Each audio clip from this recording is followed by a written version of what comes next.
Hello everyone.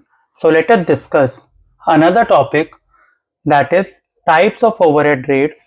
In this video, we'll discuss कि overhead rates की types क्या होती हैं और इसके अंदर हम एक और important concept discuss करेंगे, under absorption and over absorption of overheads का theoretical part, क्योंकि वो theoretical part आपके लिए बहुत important होगा, क्योंकि नेक्स्ट वीडियो में मैं आपको इसका प्रैक्टिकल पोर्शन डिस्कस करूंगा, जिसके लिए आपको ये टाइप्स ऑफ ओवरहेड रेट्स भी पता होना चाहिए क्या होते हैं और उनका मीनिंग भी पता होना चाहिए, अंडर एब्जॉर्प्शन और ओवर एब्जॉर्प्शन का मीनिंग क्या होता है, बिकॉज फिर नेक्स्ट वीडियो में आपको दो क्वेश्चंस मैं इसके करवाऊंगा। So let us start with the topic. तो देखिए, ओवरहेड्स की दो ओवरहेड रेट्स के बेसिकली दो पॉइंट हमारे को मेन स्टडी करने हैं। एक होता है एक्चुअल ओवरहेड रेट और एक होता है प्री डिटरमिन्ड रेट। तो आप देख सकते हैं ओवरहेड रेट्स में B determine either on actual और प्री डिटरमिन्ड बेसिस। अब एक्चुअल ओवरहेड तो बेसिकली मतलब ये हो गया जब हम एक्चुअल वैल्यू को सिलेक्ट करते हैं एज अ बेस, तो जहां पर हमने एक्चुअल में कितना खर्चा किया इनडायरेक्ट एक्सपेंसेस का, तो वो रेट हम डिटरमिन करते हैं एक्चुअल ओवरहेड रेट के लिए। तो देखिए इसमें लिखा हुआ है, this rate is calculated by dividing the actual overhead to be absorbed by the actual value of the basis selected. जो हमने बेस सेलेक्ट किया उससे डिवाइड करेंगे।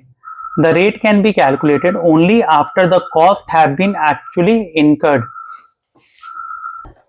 तो इसका मतलब क्या हुआ कि भाई अब इसमें लिखा हुआ है जो रेट है हम तभी कैलकुलेट कर पाएंगे जब एक्चुअल में वो खर्चा हम लोग कर चुके हैं। ठीक है, so the overhead has actually incurred.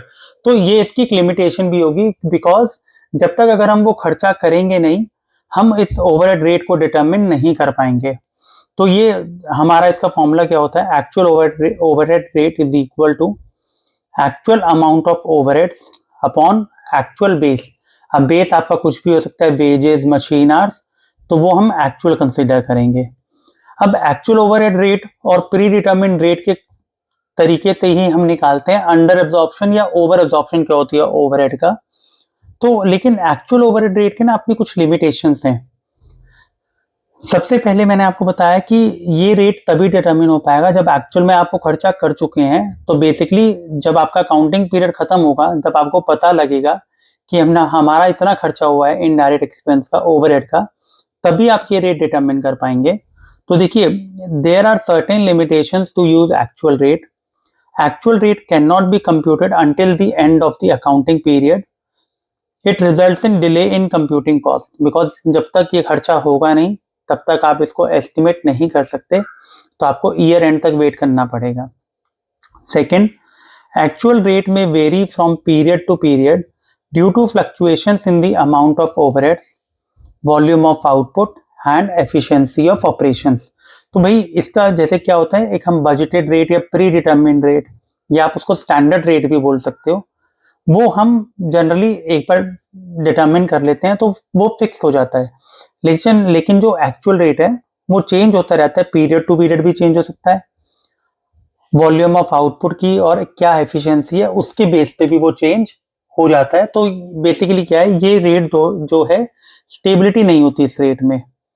और these rates do not provide any basis for cost control, because सिर्फ हम एक्चुअल रेट हमें क्या बताएगा, सिर्फ कॉस्ट कैलकुलेट करने में हेल्प करता है हमें एक्चुअल रेट, लेकिन कॉस्ट कंट्रोल नहीं करवाता। कॉस्ट कंट्रोल या तो आप स्टैंडर्ड रेट से कर सकते हो या प्री डिटरमिन्ड रेट से कंपेयर करके। तो कहने का मतलब क्या है कि ये कॉस्ट कंट्रोल के लिए इफेक्टिव नहीं है एक्चुअल रेट, तो इसकी अपनी कुछ लिमिटेशंस हैं। तो पेपर में क्वेश्चन ये भी आ जाता है कि what is the difference between actual overhead rate and pre determined rate. Pre determined का मतलब क्या होगा, जब हम एडवांस में रेट को डिटरमिन कर लेते हैं एक पर्टिकुलर पीरियड के लिए। अब उसके लिए हम किसी चीज को बेस मान लेते हैं, तो जैसे प्रेडिक्शंस हम लोग बोलते हैं, और आपकी ये भी कह सकते हो कि पहले हमारा कितना खर्चा हुआ उसके बेसिस पर हम कोई रेट डिटरमिन कर रहे हैं, तो उसको हम बोलते हैं predetermined rate. This rate is determine in advance of the period in which it is to be used. जब हमें ये रेट यूज करना उससे पहले ही हम इसको डिटरमिन कर लेंगे। Predetermined rate is equal to budgeted amount of overheads. Budgeted, और आप ये भी कह सकते हो कि बजटेड का मतलब क्या होता है, जो हमने एडवांस में एक रेट फिक्स अमाउंट फिक्स कर लिया ओवरहेड्स का, तो budgeted amount of overheads upon budgeted base. यहाँ क्या था, actual amount upon actual base. तो pre determine rate enables prompt preparation of tenders and quotation. भाई कल को आप कहते हो कि भाई हमें टेंडर भरना है, तो वहां पर आप एक प्री डिटर्मिन रेट यूज करते हो कि आपने एक वैल्यू फिक्स की कि हम इतना रेट फिक्स करेंगे जो ऑर्डर हम बेसिकली हम किसी से ऑर्डर लेंगे या किसी को ऑर्डर देंगे। तो टेंडर्स और कोटेशंस में हमेशा हम किसका रेट, कौन सा रेट यूज करते हैं, प्री डिटर्मिन रेट। और जब आपको एक प्रोडक्ट का सेलिंग प्राइस भी डिटरमिन करना होता है तो तब भी आप क्या करते हो, एक नोशनल वैल्यू या बजटेड वैल्यू आप फिक्स कर लेते हो। So cost control is also facilitated by comparing the actual overhead with the predetermined overhead recovered। तो कहने का मतलब क्या है, ये लाइन जो बता रही है कि भाई हम कॉस्ट कंट्रोल के लिए हमें क्या करना पड़ता है, हम एक्चुअल ओवरहेड को प्री डिटर्मिन्ड ओवरहेड से कंपेयर करते हैं, तभी आप कॉस्ट कंट्रोल कर पाओगे। तो कहने का मतलब मैंने आपको क्या बताया था कि actual overhead individually cost control में हेल्प नहीं करता, उसके लिए आपको प्री डिटर्मिन रेट निकालना ही पड़ेगा। और यही हमारा टॉपिक है जहां पर हमें पता लगता है कि जो हमने ओवरहेड अब्सॉर्ब किए हैं वो सही किए हैं या कम किए हैं। तो ओवरहेड अब्सॉर्प्शन का मतलब आपको पता ही है कि भाई जो आपका एक एस्टिमेटेड वैल्यू था ओवरहेड्स का, क्या आपने उससे खर्चा ज्यादा किया है या उससे कम किया है। तो वही कॉन्सेप्ट है अंडर और ओवर अब्सॉर्प्शन का, जो मैं अभी आपके साथ डिस्कस कर रहा हूं। तो आप इसको कॉपी कर सकते हैं यहां तक। तो सी अब कॉन्सेप्ट कौन सा आ गया, over and under absorption of overheads. तो देखिए अंडर एंड ओवर का कॉन्सेप्ट कब आता है, अभी हमने स्टडी किया कि एक एक्चुअल ओवरहेड रेट होता है और एक प्री डिटर्मिन्ड रेट होता है। अगर वो दोनों रेट सेम है, मतलब उनकी वैल्यू इक्वल है, तो अंडर और ओवर एब्जॉर्प्शन होगा ही नहीं। अंडर और ओवर एब्जॉर्प्शन कहां पर होगा, जहां पर इन दोनों वैल्यूज में डिफरेंस हो। किसमें, अंडर वैल्यू, जिसमें एक्चुअल ओवरहेड और प्री डिटर्मिन्ड ओवरहेड रेट में। तो देखिए ओवरहेड्स में be absorbed either on the basis of actual overheads और प्री डिटर्मिन्ड रेट्स।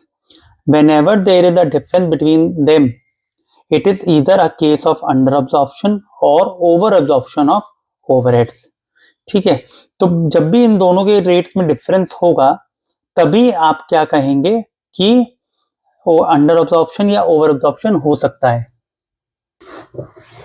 तो देखिए अंडर अब्जॉर्प्शन का केस क्या होगा, जैसे मान लीजिए आपने जो ओवरहेड एज्यूम किए या एब्जॉर्ब किए वो कम थे एक्चुअल ओवरहेड से, मतलब आपने वैल्यू कम एस्टिमेट की, तो वो हमारा केस होता है under absorption. When the amount of overhead absorbed is less than the amount of actual overheads, it is known as under absorption और अंडर रिकवरी।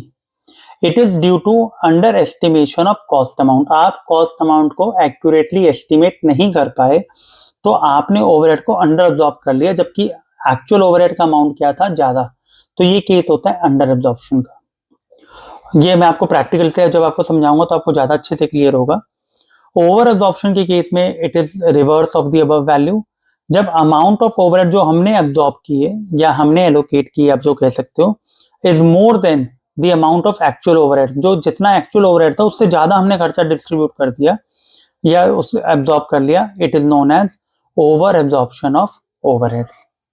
तो ये हमारा अंडर एब्जॉर्प्शन और ओवर एब्जॉर्प्शन का कॉन्सेप्ट आता है।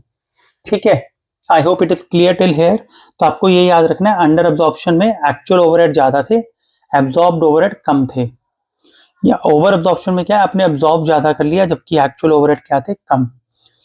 लेकिन ऐसा क्यों होता है, व्हाट आर द कॉजेज। तो कॉजेज ये रहे कि causes of over and under absorption. देखिए इसमें दो तीन कॉजेज। एक तो फॉल्टी प्लानिंग।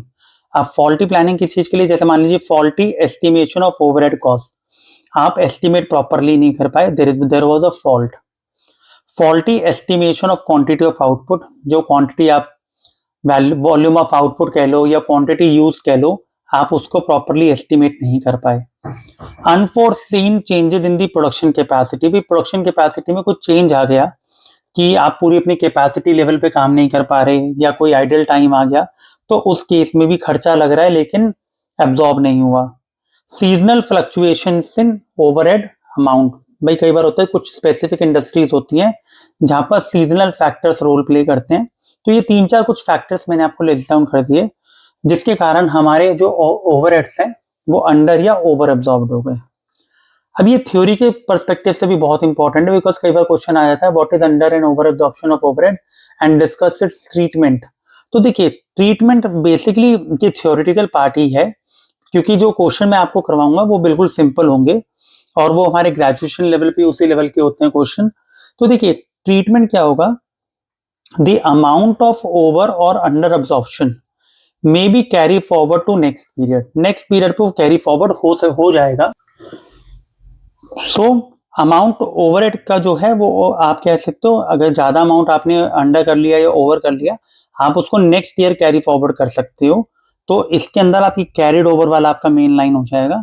जैसे मान लीजिए कोई नॉर्मल बिजनेस साइकिल है या कोई न्यू प्रोजेक्ट्स है where it extends over more than a year.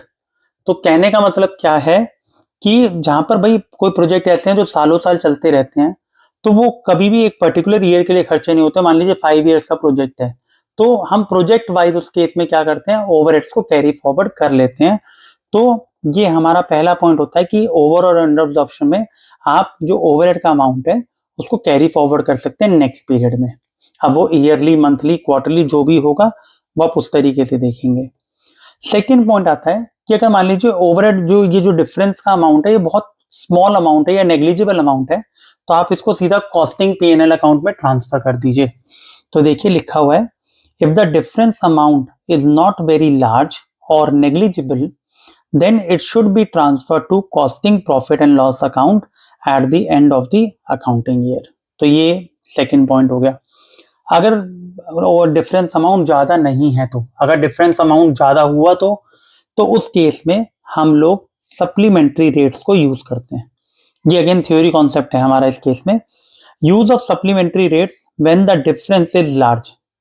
लो होगा तो आप कॉस्टिंग P&L में ट्रांसफर करोगे, लार्ज होगा तो आप क्या करेंगे, आप सप्लीमेंट्री रेट यूज करेंगे। और उसको निकालते कैसे हैं, supplementary rate is equal to unabsorbed amount या unabsorbed amount of overhead upon total cost. ठीक है। However adjustment is made in the cost may be in terms of WIP, finished goods और and cost of sales। तो आप इसमें से treatment बता सकते हैं, आप सिंपल यूज के 3 पॉइंट आप बता सकते हैं कि पहला आप उसको कैरी फॉरवर्ड कर लीजिए नेक्स्ट ईयर में। सेकंड, अगर अमाउंट ज्यादा लार्ज नहीं है, नेग्लिजिबल है, तो आप कॉस्टिंग P&L में ट्रांसफर कर लीजिए।